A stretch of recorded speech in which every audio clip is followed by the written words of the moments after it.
Hi friends, welcome to Swathi spices.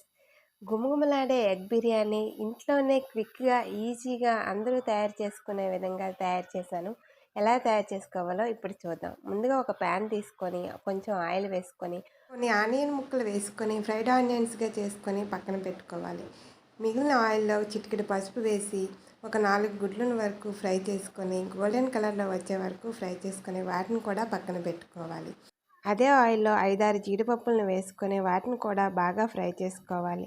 ఇందులో కొంచెం ఆయిల్ని యాడ్ చేసి 2 బిర్యానీ ఆకులను, 3 ఇలాచీలను, 4 లవంగాలను, 1 దాల్చిన చెక్కను వేసుకొని బాగా ఫ్రై చేసుకోవాలి.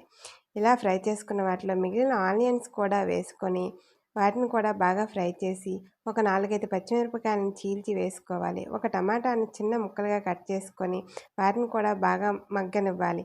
అలానే రుచికి సరిపడా ఉప్పు, చిటికెడు పసుపు, 1 టీ స్పూన్ వరకు కారాన్ని వేసుకొని బాగా మగ్గనివ్వాలి. ఇలా మగ్గిన తర్వాత కాస్త కొత్తిమీరని యాడ్ చేసుకొని 1 టీ స్పూన్ వరకు బిర్యానీ మసాలా, 1/2 టీ స్పూన్ వరకు ధనియాల పొడి వేసుకొని బాగా కలుపుకోవాలి. ఈ విధంగా కలుపుకున్న తర్వాత నేను 1 కప్పు వరకు బాస్మతి రైస్ని తీసుకొని కడిగి పక్కన పెట్టుకుంటున్నాను. ఇంతలో 1 కప్పు వరకు పెరుగుని తీసుకొని బాగా మిక్స్ చేసుకోవాలి. ఈ పెరుగు వేయటం వల్ల బిర్యానీ ఇంకా మంచి టేస్ట్ వస్తుందండి. ఈ విధంగా పెరుగు వేసి బాగా కలుపుకోవాలి. 1 కప్పు బాస్మతి రైస్ కోసం 1½ కప్పు వరకు వాటర్ని తీసుకుంటున్నాను. ఈ విధంగా వాటర్ తెరలకేగుతున్నప్పుడు ముందుగా ఫ్రై చేసి పెట్టుకున్న ఎగ్స్ను కూడా వేసుకొని కొన్ని ఫ్రైడ్ ఆనియన్స్ని వేసుకొని ముందుగా కడిగి పెట్టుకున్న బాస్మతి రైస్ను ఒక లేయర్గా వేసుకోవాలి. ఈ విధంగా రైస్ అంతా వేసుకొని మిగిలిన ఎగ్స్ కూడా వేసుకొని కొన్ని ఫ్రైడ్ ఆనియన్స్ని అలానే కొంత కొత్తిమీరను వేసుకొని ముందుగా ఫ్రై చేసి పెట్టుకున్న జీడిపప్పును కూడా వేసుకోవాలి. కాస్త నెయ్యిని యాడ్ చేసి ఆవిరంతా బయటకు పోకుండా గట్టిగా స్టిఫ్ చేసుకొని ఒక 10 నిమిషాల పాటు ఉడికించుకోవాలి. చూడండి, 100% కుక్ అయింది మన ఎగ్ బిర్యానీ.